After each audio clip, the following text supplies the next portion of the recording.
মাটির শরীরটা মাটির সাথে মিশে যাওয়ার সম্ভাবনা রয়েছে, আধুনিক চিকিৎসা বিজ্ঞান সেটা বলছে। অথচ সেই কবরের কথা আমাদের মাথায় আসে না। কেউ মারা গেলে আমরা বলি ওর তো 100 অসুখ ছিল। কবরের মাটি দিয়ে যখন চলে গেল, নবীজি বলছেন 2 জন ফেরেশতা কবরের ভিতরে ঢোকায় দেয়া হবে। আমার আপনার সকলের কবরের ভিতরে কিন্তু 2 জন ফেরেশতা আসবে। নবীজি বললেন ওই ফেরেশতা যেন তেন ফেরেশতা নয়, ওই ফেরেশতার চেহারা হবে কুসকুসে ভয়ঙ্কর কালো বর্ণের, চোখ দুটো হবে বড় বড় ডাকা ডাকা চোখ হবে, চোখের রং হবে নবীজি বললেন আজরাকান, নীল বর্ণের চোখ হবে। ওই 2 জন ফেরেশতা কবরের ভিতরে তোমারে উঠায়া বসায়া জিজ্ঞাসা করবে মার রব্বুকা। ওই কবরে তোমার পিতা থাকবে না, ভাই থাকবে না, কেউ থাকবে না, তোমার দলের কোনো লোক থাকবে না, জ্ঞাতি গোষ্ঠী থাকবে না, একা একা তোমারে জিজ্ঞাসা করবে তোর রব কে। 2 নাম্বার প্রশ্ন করবে তোর দিন কি। 3 নাম্বার জিজ্ঞাসা করবে ওয়ামান নাবিয়ুকা, তোমার নবীকে। কোন কোন বর্ণনায় এসেছে নবীজির চেহারা সামনে ধরা হবে, আর বলা হবে মান হাযার রাজুল আল্লাযী বুইসা ফীকুম, এই লোকটারে চেনো নাকি যাকে তোমাদের মাঝে পাঠানো হয়েছিল। নবীজির কথার বিরুদ্ধে যাও, নবীজির আদর্শ ভালো লাগে না, ইসলামের কথাগুলো ভালো লাগে না, ইসলাম মানতে ভালো লাগে না, ইসলামের বিরোধিতা করো, কোরআনের বিরোধিতা করো, রাসূলের বিরোধিতা করো। কবরের ভিতরে কোন প্রশ্নের জবাব দেওয়া যাবে না। 3টা প্রশ্নের জবাব যদি তুমি দিতে না পারো, আল্লাহ পাক আরশে আজিম থেকে চিৎকার করে আওয়াজ দিয়ে বলবেন ফায়ুনাদি মুনাদিম মিনাস সামাই আন কাযাবা আবদি। আমার নবীজি বলছেন আরশে আজিম থেকে ওই মুহূর্তে আল্লাহ বলবেন আমার বান্দা প্রশ্নের জবাব দিতে পারে না, ও ফেরেশতারা এখন তোমরা অ্যাকশনে চলে যাও, শাস্তি শুরু করে দাও। 1 নাম্বার নবীজি বললেন ফাফরিশুহু মিনান নার, জাহান্নাম থেকে আগুনের বিছানাপত্র এনে, জাজিম এনে, তোশক এনে ওর কবরের ভিতরে বিছায়া দাও। আগামীকাল আল্লাহ না করুক যদি কবরে যান, আজ গত রাতে আপনি কত দামি বিছানায় ঘুমিয়েছেন, শুধুমাত্র ঈমান হারা হয়ে যাওয়ার কারণে, নবীজির আদর্শ ফলো না করার কারণে, পাপ নিয়ে কবরে যাওয়ার কারণে আপনার বিছানাটা 24 ঘন্টার ব্যবধানে জাহান্নামের আগুন দিয়ে তৈরি করা বিছানা দেওয়া হবে। 2 নাম্বার নবীজি বললেন ওয়াল বিসুহু মিনান নার, ও ফেরেশতারা দাঁড়িয়ে কি তামাশা দেখো নাকি? তোমরা জাহান্নাম থেকে এই লোকটার বডির মাপ নিয়ে আগুনের তৈরি করা, আগুন দিয়ে বানানো পোশাক তার গায়ে জোর করে পরায় দাও। 3 নাম্বার বলা হবে ওয়াফতাহু লাহু বাবান ইলান নার, সরাসরি জাহান্নাম ওর কবর থেকে যেদিকে দেখা যায় মাটির নিচ দিয়ে, ওই দিককার দরজা খুলে দাও, জাহান্নামের ওই দিককার দরজা খুলে দাও, আর সুড়ঙ্গ তৈরি করে সুড়ঙ্গ দিয়ে যেন জাহান্নাম থেকে আগুন সাপ্লাই দিয়ে তার কবরটার ভিতরটা যেন আগুন দিয়ে যেন কবরটা পরিপূর্ণ হয়ে যায়। বিছানা আগুনের, পোশাক আগুনের, কবরটাও হয়ে যাবে আগুনের। এজন্য নবীজি বলেছেন কবর কোন মানুষের জন্য আগুনের গর্ত হবে, আর কোন মানুষের জন্য জান্নাতের ফুল বিছানা হয়ে যাবে। এজন্য কবরের কথা মাথায় চিন্তা করতে হবে। আমার ভাইরা, বিশ্ব নবী 4 নাম্বার বললেন হাত্তা তাখতালিফা আদলাউহু, কবরের মাটি ওই পাপী বান্দারে এমন জোরে চাপ দেবে, এই পাশের হাড়গোড় ভেঙে চুরে এই পাশের হাড়গোড়ের ভিতরে ঢুকবে। নবীজি এইভাবে আঙ্গুল মোবারক দিয়া সাহাবীদেরকে বোঝায়েছেন এই পাশের হাড় ভেঙে এই পাশের হাড়ের ভিতরে ঢুকে পড়বে, মাটি এত জোরে চাপ দেবে। 5 নাম্বার নবীজি বললেন ইউকাইয়িদু লাহু আমা ওয়া আসাম, একজন অন্ধ ফেরেশতা তোমার কবরের ভিতরে ঢুকে পড়বে যদি তুমি পাপী বান্দা হও। ওই ফেরেশতার হাতে থাকবে একটা লোহার হাতুড়ি ডান্ডা, ওই ফেরেশতা চোখে দেখতে পারে না, কানেও শুনতে পারে না, ওই ফেরেশতা ওই হাতুড়ি দিয়ে তোমাকে আঘাত করবে। নবীজি বললেন, ওই হাতুড়ি দিয়া যদি কোনো পাহাড়ের উপরে আস্তে করে একটা টোকা দেওয়া যায়, বাড়ি মারা যায়। লাউ, নবীজি বলেছেন লাউ মানে যদি, দরাবা মানে যদি আঘাত করা যায়। বিহা জিবালান, কোন পাহাড়ের উপরে, পাথরের তৈরি করা পাহাড়ের উপরে যদি একটা টকাস করে বাড়ি মারা যায় ওই হাতুড়ি দিয়া, নবীজি বললেন লাসারা তুরাবা, পাহাড় গুঁড়ো গুঁড়ো হয়ে তুষ হয়ে মাটির সাথে মিশে যাবে, ধুলার মতো উড়ে যাবে এক আঘাতের কারণে। আশরাফুল মাখলুকাত পাপ নিয়ে যদি কবরে যায়, ওই লোহার হাতুড়ি দিয়ে অন্ধ ফেরেশতা পিটাবে, শরীরের হাড্ডি গুড্ডি গুলো মাটি রতাল গহ্বরে চলে যাবে ছড়ায়া ছিটায়া। নবীজি বলছেন যখন তারে আঘাত করবে তখন একটা চিৎকার করবে, ফায়াসিহু সাইহাতান, এত জোরে কবরের বাসিন্দা চিৎকার করবে, ইয়াসমাউহা মাইয়ালিহি গায়রাস সাকালান, তার চিৎকারের আওয়াজ পৃথিবীতে যত প্রাণী আছে সব প্রাণী শুনতে পাবে। গরু, ছাগল, মহিষ, ভেড়া, দুম্বা, পাখিকুল, মাছগুলো, যত প্রাণী আছে সবাই ওই আঘাত পাওয়ার পর কবরের বাসিন্দার চিৎকারের আওয়াজ সবাই শুনতে পাবে। শুধুমাত্র মানুষ এবং জিন সেই আওয়াজ শুনতে পাবে না। আর একজন শুনতে পাবে না, সে হলো ওই ফেরেশতা। কারণ ওর চিৎকারের আওয়াজ যদি ফেরেশতার কানের ভিতরে যায়, ফেরেশতা মায়ের বন্ধ করে দেবে। এজন্য আল্লাহ রাব্বুল আলামিন আগে থেকেই তার কানটা নষ্ট করে দিয়েছেন, যাতে ওর মাঠটা কিয়ামত পর্যন্ত বন্ধ না হয়। চক্ষুটা আল্লাহ পাক আগেই তার নষ্ট করেছে ওই ফেরেশতা, যাতে করে যখন লোহার হাতুড়ি দিয়ে পিটাবে দেখে না যাতে পিটায়, মাথায় লাগলো না, মুখে লাগলো নাকি হাঁটুতে লাগলো নাকি বুকের খাসা ভাঙলো, এটা না দেখে যেন সে পিটায়। কারণ কোন কোন জায়গায় যদি আঘাত করে একটু কম ব্যথা লাগে, যেমন এই জায়গা যদি মানে একটু কিছুক্ষণ মার খাওয়া যায়, মুখে যদি মানে বেশিক্ষণ মার খাওয়া যায় না। এই জন্য ওই ফেরেশতার চোখ আল্লাহ নষ্ট করে দেবেন, যাতে দেখি শুনে না মারে, ও শুধু পিটাবে যেখানে লাগে লাগুক। আশরাফুল মাখলুকাত আল্লাহ সৃষ্টি করেছেন মানুষকে, সেই মানুষকে শাস্তি দেওয়া হবে। আজকে আপনাদের জন্য এই নোটটা আমি তৈরি করেছি। ওই কবরের আযাব থেকে বাঁচার জন্য কিছু ফর্মুলা কোরআন হাদিস থেকে মাত্র 10টা যদি বলি, আপনাদের কি কষ্ট হবে ভাই? ওই কবরের আযাব থেকে বাঁচার দরকার আমাদের আছে না নেই? কারা কারা কবরের আযাব থেকে বাঁচতে চান দুই হাত তুলে দেখান, টান টান সোজা করেন। আমি দোয়া করব, মুসাফির অবস্থায় আছি, যেন আল্লাহ আমাদের কাউকেই ওই কবরের আযাব দেন, আযাব থেকে বাঁচায় দেয়, বলি আমিন। আরো জোরে বলেন আমিন। আজকের আলোচনার বিষয়বস্তু হলো কবরের আযাব থেকে বাঁচার উপায় কি। এই শিকড়ির আশপাশে যত মানুষ আছে যারা শুনতেছে আজকে আলোচনা, কবরের আযাব থেকে বাঁচার কিছু সিস্টেম ফর্মুলা শোনায় দেব, যাতে করে আপনার কবরে আগুন না জ্বলে, কবরের আযাব থেকে আপনি বাঁচতে পারেন। এই আলোচনা জানার দরকার আছে না ভাই? সব জায়গায় ফিরে বলি, ওই যে নবীজির একজন সাহাবী ছিলেন, খন্দকের যুদ্ধে শহীদ হলেন, আল্লাহর আরশ কেটে গেল। এত দামি সাহাবী ছিলেন সাদ বিন মুআয রাদিয়াল্লাহু তাআলা। 70,000 ফেরেশতা এসেছিল তার জন্য দোয়া করতে। নবীজি সাল্লাল্লাহু আলাইহি ওয়াসাল্লাম নিজে তাকে কবরে ঢুকাইছিলেন।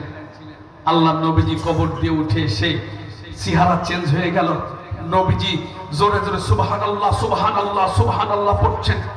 সাহাবারাও নবীজির এই পড়া শুনে, নবীজির আওয়াজ আস্তে আস্তে বাড়ছে, সাহাবাদের আওয়াজ আস্তে আস্তে বাড়ছে, করুণ পরিস্থিতির সৃষ্টি হয়ে গেল। কারণ নবীজি এরকম কোনোদিন করেন না।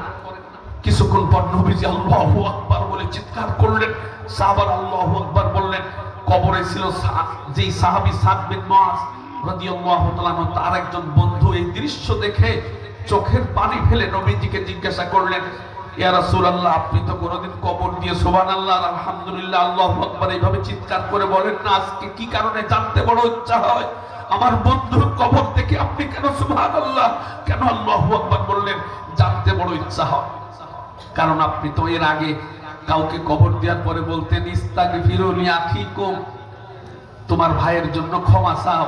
আল্লাহ এখন তার প্রশ্ন হবে, ও যেন দৃঢ়তার সাথে ঈমান নিয়ে যেন প্রশ্নগুলো দিতে পারে, উত্তর দিতে পারে ভালো মতো, এই দোয়া করো। আপনি শুধু আজীবন এটা বলেছেন, আর আজকে শুধু সুবহানাল্লাহ বললেন। আমার বন্ধুর কবরের খবর কি একটু জানতে বড় ইচ্ছা হয়। শুনতেছেন আপনারা? শুনছেন? যে কথা মনে হচ্ছে যেন আপনারা শুনতে পাচ্ছেন না। পিছন থেকে কি শোনা যায়? আমার ভাইয়েরা, নবীজি বললেন, আমি যখন তার কবর দিয়ে উঠে আসি তখন লক্ষ্য করে দেখলাম কবরের মাটি তাকে চাপা দেওয়ার জন্য ধেয়ে আসতেছে। আল্লাহ নবীজি বলছেন, আমি তখন আল্লাহ তাসবিহ বর্ণনা করলাম, আল্লাহর পবিত্রতা ঘোষণা করলাম, সুবহানাল্লাহ পড়েই যাচ্ছি, আমি সুবহানাল্লাহ বলা থামাইনি। আমার সুবহানাল্লাহ পড়ার কারণে আল্লাহর শাজিব থেকে আল্লাহর হাবিবি তো নবীজি টেনশন যুক্ত চেহারা নিয়ে সুবহানাল্লাহ পড়ছেন, আর আল্লাহ আরশে বসে তামাশা দেখবেন তা তো হয় না। নবীজি বলছেন, আমার সুবহানাল্লাহ পড়ার কারণে আল্লাহ পাক লাকাদ তাদায়াকা আলা হাযাল আবদুস সালিহ কবরুহু হাত্তা ফাররাজাহু আল্লাহু আনহু। আল্লাহু আকবার। নবীজি বলছেন, আমার সুবহানাল্লাহ পড়ার কারণে আল্লাহ ওই ধেয়ে আসা মাটিকে বললেন, দাঁড়া। বিশ্বনবী আমার পবিত্রতা ঘোষণা করছে, তার আদরের সাহাবীদের সাথ দেবে, এটা হতে পারে না। আল্লাহ পাক নিজে কবরের মাটিটাকে সরায় দিলেন। মাটি যখন সরে গেল তখন আল্লাহর নবীজি আল্লাহু আকবার বলেছিলেন। জোরে কোন আল্লাহু আকবার। মুহাদ্দিসিনগণ পরে তার জীবনীর এই হাদিসের ব্যাখ্যায় তারা লিখেছেন যে এত ভালো সাহাবী শহীদ হইল, নবীজি জানাজা পড়ালেন, আবার তার দাফন করলেন নবীজি। 70,000 ফেরেশতা আসলো এত ভালো সাহাবীর কবরের আযাব হওয়ার জন্য, মাটি কেন চাপ দিতে আসবে? মুহাদ্দিসিনগণ বলেছেন, হয়তোবা সাদ বিন মুআয রাদিয়াল্লাহু তাআলা জীবদ্দশায় এমন কোন একটা কবিরা গুনাহ তার আমলনামায় ছিল। কবর তো সাহাবী দেখে না, কাউকে দেখে না, কবর শুধু আমলনামার দিকে তাকায়। হয়তোবা তার আমলনামার ভিতরে একটা কবিরা গুনাহ ছিল, ওই গুনার জন্য তিনি আল্লাহর কাছে ক্ষমা চাইতে ভুলে গিয়েছিলেন, অথবা ক্ষমা চেয়েছেন, আল্লাহ ক্ষমা করেন নাই। এই জন্য আমলনামায় একটা বড় কবিরা গুনাহ ছিল, ওই গুনার দিকে তাকায়া কবরের মাটি ছাড় দেয় নাই, মাটি তারে চাপ দেওয়ার জন্য ধেয়ে এসেছে। এত বড় সাহাবী নবীজি থাকার কারণে সেদিন নাই ঠেকাই দিল। একটা মাত্র কবিরা গুনাহ আমলনামায় আছে। আমাদের আমলনামায় তো তেমন কোনো কবিরা গুনাহ টোনা নেই। কম না বেশি? আমাদের সময় কবরের যখন আপনারে দেবে, আপনার আব্বা অথবা আপনার সন্তান যদি থাকে, ও কবরের মাটি সরাই দেবে, তাই তো লাগে? আমার ভাইয়েরা, হাজার হাজার কবিরা গুনাহ, লক্ষ লক্ষ কবিরা গুনাহ আমলনামায়। কবরে শুধু যেতে দেরি। কবরে যে সমস্ত কারণে আযাব হয় তার এক নাম্বার কারণ হলো নামাজ ছেড়ে দেওয়ার কারণে। কিসের কারণে? আরো আসতে বলেন। এখানে যারা আমরা আলোচনা শুনছি, অনেকে ফজরের নামাজও পড়িনি, আছে না নেই? আর একটু আসতে কন। আবার অনেকে নামাজ পড়েছি কিন্তু ছেলেটা সকালে ওঠে নাই, বাজান ওঠে হলো সকাল 11:30টায়। এরকম সন্তানও এই এলাকায় 2-1 জন আছে না নেই? আমার ভাইয়েরা, কোরআন কি দারুণ করে জানায় দিয়েছে, ইয়াতাসাআলুনা আনিল মুজরিমিনা মা সালাকাকুম ফি সাকার ক্বালু লাম নাকু মিনাল মুসাল্লিন। জোরে বলেন আল্লাহু আকবার। আল্লাহ পাক বলেন, জাহান্নামীরা জান্নাতীদের দেখবে, জান্নাতীরাও জাহান্নামীদের দেখতে থাকবে। জান্নাতীরা জাহান্নামীদেরকে ডাক দিয়ে বলবে, তোমরা কেন জাহান্নামে এসেছো? এখানে তো শুধু আগুন আর আগুন। মা সালাকাকুম ফি সাকার, যে আগুন তোমাদের চামড়া ঝলসিয়ে ছারখার করে দিচ্ছে, এই আগুনের ভিতরে কি অপরাধ করার কারণে ঢুকেছো? ওরা তখন একযোগে জবাব দিয়ে বলবে, ক্বালু, তারা সবাই বলে উঠবে, লাম নাকু মিনাল মুসাল্লিন, আমরা 5 ওয়াক্ত নামাজ আদায় করতাম না, এই কারণে আমাদেরকে জাহান্নামে আসতে হয়েছে। এই যে 2 দিন পরে রোজা শুরু হবে, নতুন কিছু মুসল্লি মসজিদে ঢুকবে, আছে না নেই? তাদের ব্যাপারে আল্লাহ কোরআনে আয়াত নাযিল করেছেন, ফাওয়াইলুল লিল মুসাল্লিনাল্লাযীনা হুম আন সালাতিহিম সাহুন আল্লাযীনা হুম يُرَاءُونَ وَيَمْنَعُونَ الْمَاعُونَ জোরে বলেন আল্লাহু আকবার। আল্লাহ পাক বললেন যারা নামাজের ব্যাপারে অবহেলা করবে, রমজানে পড়বে, মাসের দিনগুলোতে পড়বে না, জুম্মায় যাবে, শুক্রবারে যাবে, মাসের দিনগুলোতে নামাজ আদায় করবে না, ফজর পড়লো তো জোহর পড়লো না, জোহর আসর মাগরিব পড়লো তো ঈশা পড়লো না, ফজর পড়লো না, এভাবে নামাজের ব্যাপারে যারা অবহেলা করবে তাদের জন্য দুর্ভোগ রয়েছে। কোরআন বলছে তাদের জন্য ওয়াইল নামক জাহান্নাম। তাফসিরে এসেছে ওয়াইল হলো জাহান্নামের পাশে আরেকটা এরিয়া, আরেকটা অঞ্চল। জাহান্নাম নিজে আল্লাহর কাছে পানাহ চায়, দোয়া করে, আল্লাহ আমারে যা করো তা করো, কোনো অসুবিধা নাই, অয়েলের ভিতরে ঢোকায়ও না। কারণ অয়েল হলো এমন জায়গা, যেই জায়গায় পৃথিবীটা যদি ঢুকায় দেওয়া হয়, 1 সেকেন্ডের ভিতরে পৃথিবী ছাই হয়ে যাবে, পাহাড় পর্বতগুলো ছাই হয়ে যাবে 1 সেকেন্ডের ভিতরে। ওই জায়গায় যারা নামাজে অবহেলা করবে তাদেরকে ঢুকায় দেওয়া হবে। আমার ভাইরা, আল্লাহ পাক আবার বললেন আল্লাযীনা ইম্মাক্কান্নাহুম ফিল আরদি আকামুস সালাত ওয়া আতাউয যাকাতা ওয়া আমারু বিল মা'রুফি ওয়া নাহাউ আনিল মুনকার ওয়ালিল্লাহি আকিবাতুল উমুর। জোরে বলেন আল্লাহু আকবার। হাত সোজা করেন, টান সোজা করে করেন আল্লাহু আকবার। আরো জোরে করেন আল্লাহু আকবার। সূরা হজ 41 নম্বর আয়াত। এই আয়াতেরই একটু কথা বলা দরকার বর্তমান সময়। আমি কি বলবো ভাই? সূরা হজের 41 নম্বর আয়াতে আল্লাহ বলেন, কারো যদি কোনো দেশের ক্ষমতায় উঠাই দেয়, কেউ যদি সরকার গঠন করে, আল্লাহ বলেন সে 4টা কাজ, মুসলমান যদি দাবি করে, সে 4টা কাজ রাষ্ট্রে চালু করতেই হবে। কে বলছে? আল্লাহ। এই আয়াতের অর্থ বর্তমানে বলার দরকার আছে না নেই? নাকি 5 বছর পরে বলবো? আল্লাহ বলছেন যদি কাউকে আমি ক্ষমতা দেই, ক্ষমতায় যাওয়ার পরে সে যদি মুসলমান হয়, 4টে কাজ ওর রাষ্ট্রে চালু করবে। 1 নাম্বার আকামুস সালাত, নামাজ বাধ্যতামূলক করে দেবে। সোনার বাংলাদেশ স্বাধীনতার পর থেকে এতদিন যে চলছে, সবাই কি মুসলমান না মুসলিম? সোনার বাংলাদেশে কি নামাজ বাধ্যতামূলক আছে? নামাজ বাধ্যতামূলক যদি হয়, ডিসি সাহেব যদি নামাজ পড়ে 5 ওয়াক্ত, ওই ডিসি সাহেবের মাইনেও ঘুষ দেওয়া যাবে না। এসপি সাহেব যদি নামাজি হয়, ও কোনোদিন অন্যায় করবে না। কারণ আল্লাহ বলেছেন নামাজ এমন একটা ঢাল, ইন্নাস সালাতা তানহা আনিল ফাহশাই ওয়াল মুনকার, সমস্ত অন্যায় থেকে নামাজ বাঁচায় রাখে। দেখবেন নামাজি লোক অপরাধ করে না। কথা বলেন ঠিক কি? যেটা নামাজও পড়ে অপরাধ করে, বোঝা যাবে নামাজ হচ্ছে না। কারণ আল্লাহ বলেছেন নামাজ পড়লে ওর দ্বারা আর গুনাহ হয় না।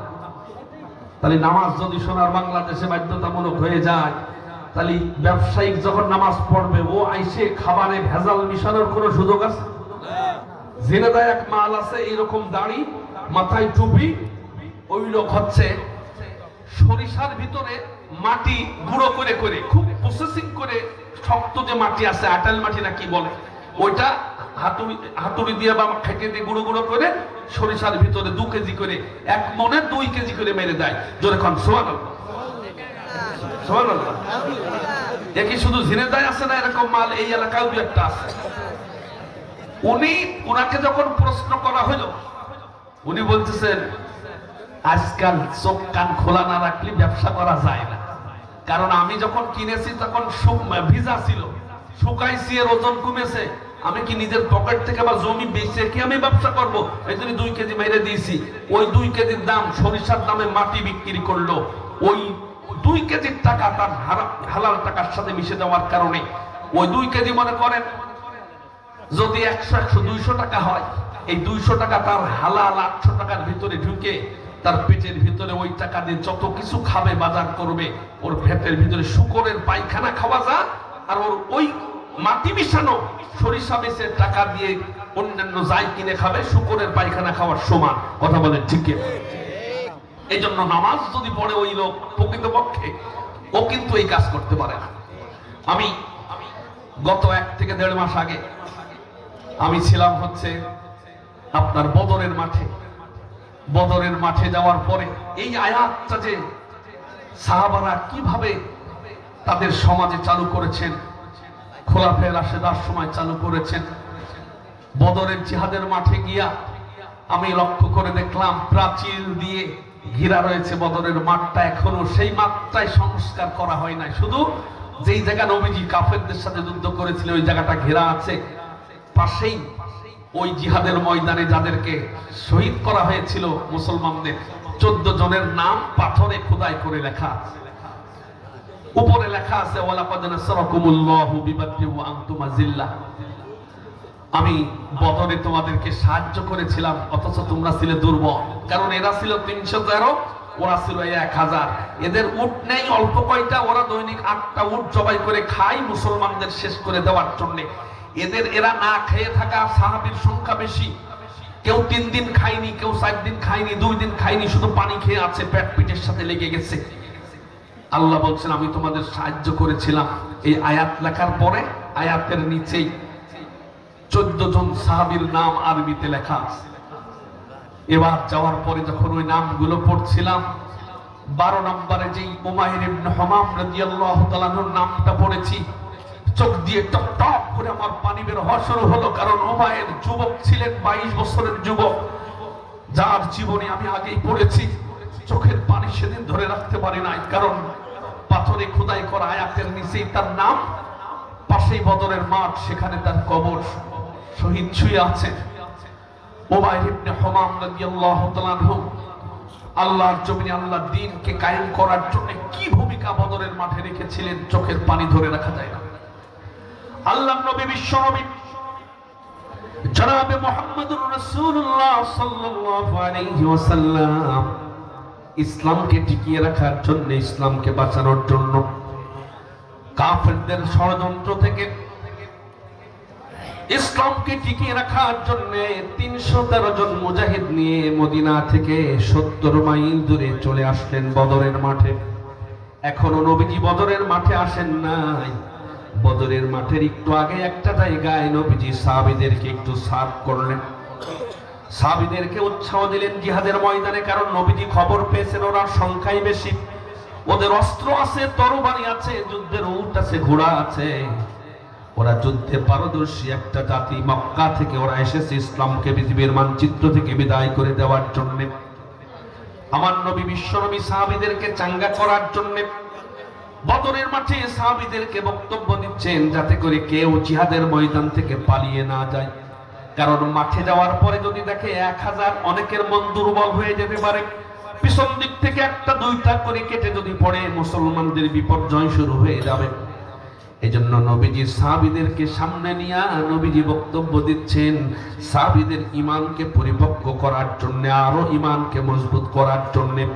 আল্লাহ পাক বলেন, ইয়া আইয়ুহান নাবিয়্যু হাররিদিল মুমিনিনা আলাল কিতাল। হে নবী, আপনি ঈমানদারদেরকে জিহাদের ব্যাপারে আপনি উৎসাহিত করুন। জিকির করেন লা ইলাহা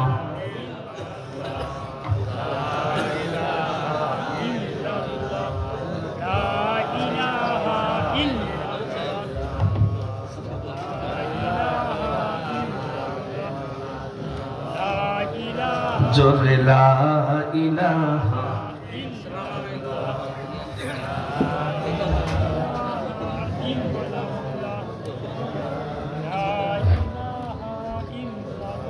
লা ইলাহা ইল্লাল্লাহু মুহাম্মাদুর রাসূলুল্লাহ সাল্লাল্লাহু আলাইহি ওয়াসাল্লাম। কষ্ট হচ্ছে আপনাদের?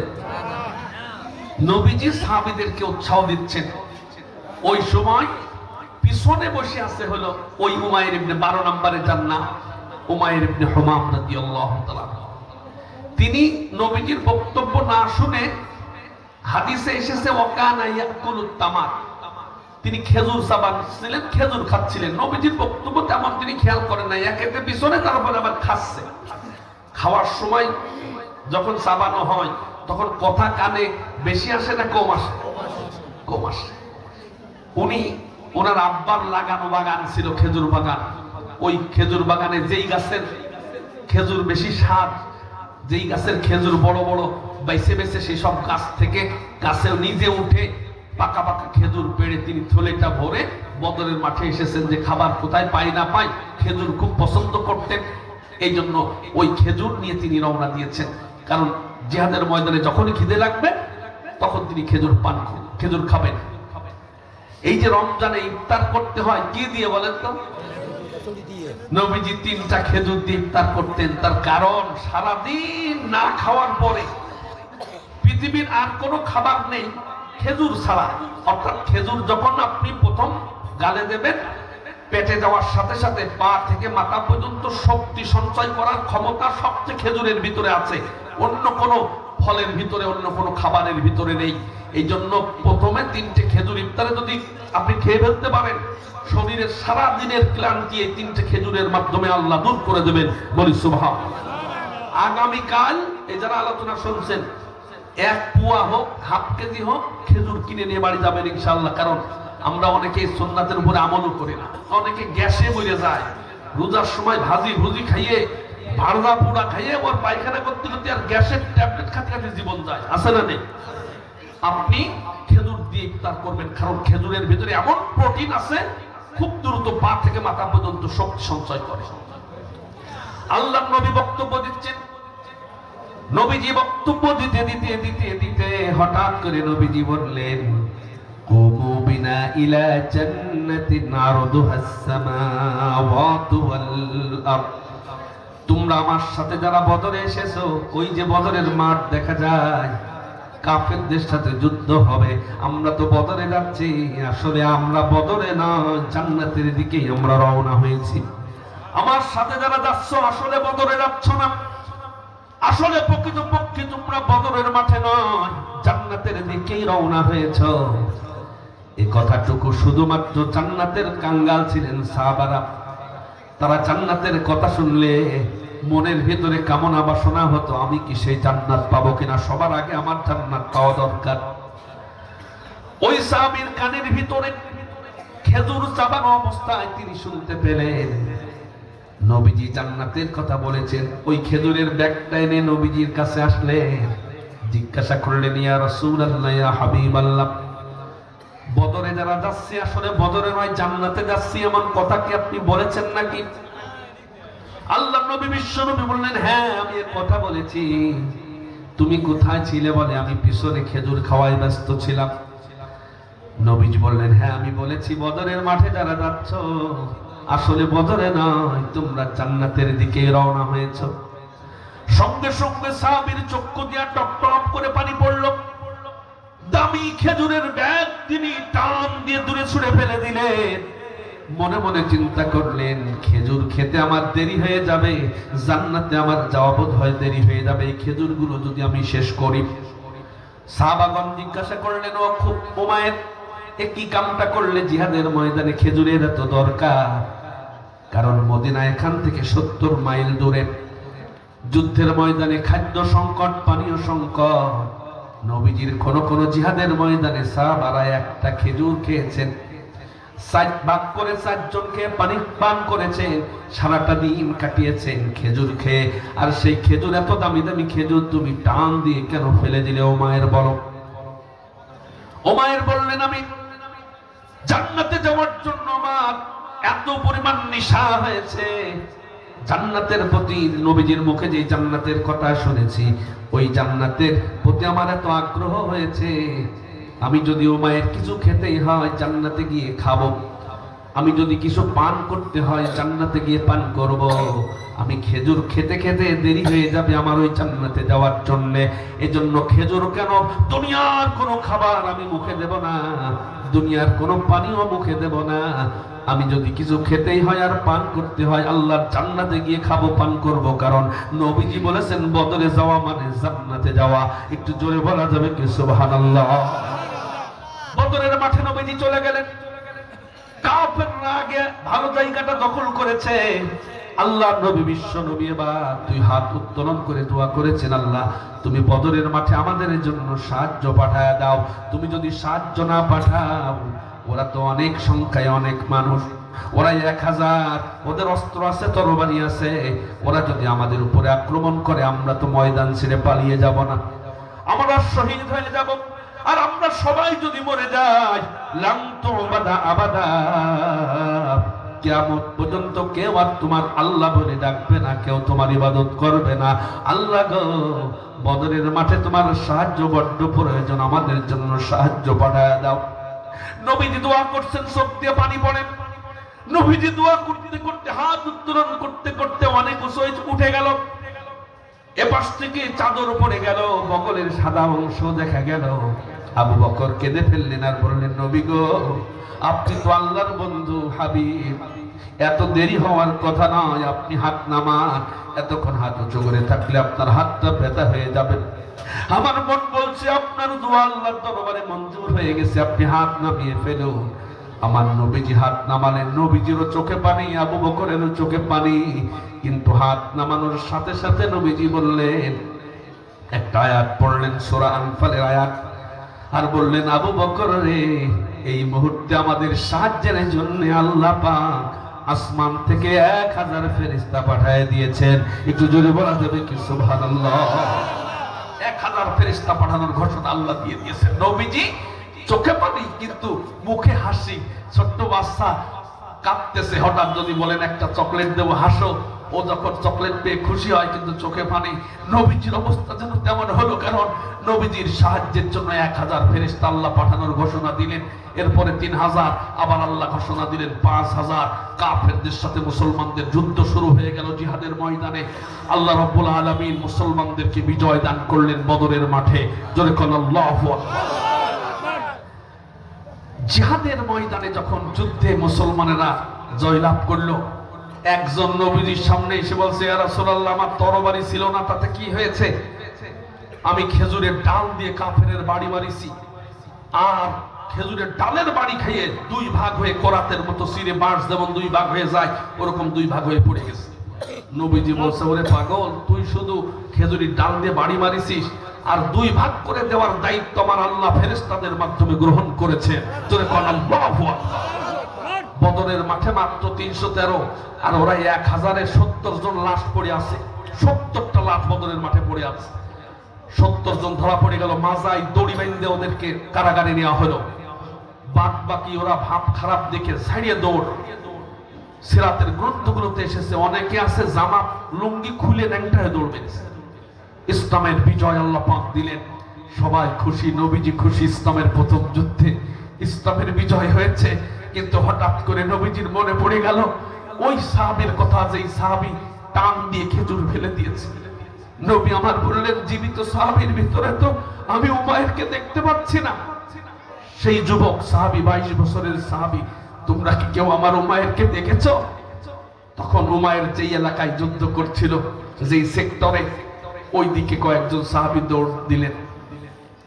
বদরের পাহাড়ের পাশেই পাদদেশে বাবলা গাছের নিচে খুঁজতে খুঁজতে হঠাৎ করে যেখানে কাফেরদের লাশ পড়ে আছে, তারই এক পাশে হযরত উমাইর ইবনে হুমাম রাদিয়াল্লাহু তাআলা আনহুর কত বিক্ষত নিথর রক্তাক্ত দেহ দেখে ওরা অবাক হলেন। কয়েকজন সাহাবী উঁচু করে নবীজির সামনে আনলেন। বদরের জিহাদের মাঠে সেদিন নবীজির চোখ দিয়ে টপ টপ করে পানি পড়েছে। সাহাবাগণ কেঁদেছেন, কারণ নবীজির মনে পড়ে গেল, এই তো সেই সাহাবী, যে সাহাবী খেজুর খাওয়ার দেরি সহ্য করতে পারে না, জান্নাতের লোভের কারণে জান্নাতে যাওয়ার আশায়। আমার নবীজি কাঁদতেছেন আর বলতেছেন, আল্লাহর কসম করে বলছি, শোনো আমার সাহাবারা, আল্লাহর নামের কসম করে বলছি, আমার সাহাবারা শোনো, আল্লাহর নামের কসম করে বলছি, যেই জান্নাতের জন্য আমার উমাইর খেজুর ফেলে দিল, আমি বিশ্ব নবী আল্লাহর কসম করে বলছি, আমার উমাইর অলরেডি আল্লাহর জান্নাতে পৌঁছায় গেছে। জোরে কোন সুবহানাল্লাহ, আরো জোরে কোন আল্লাহু আকবার।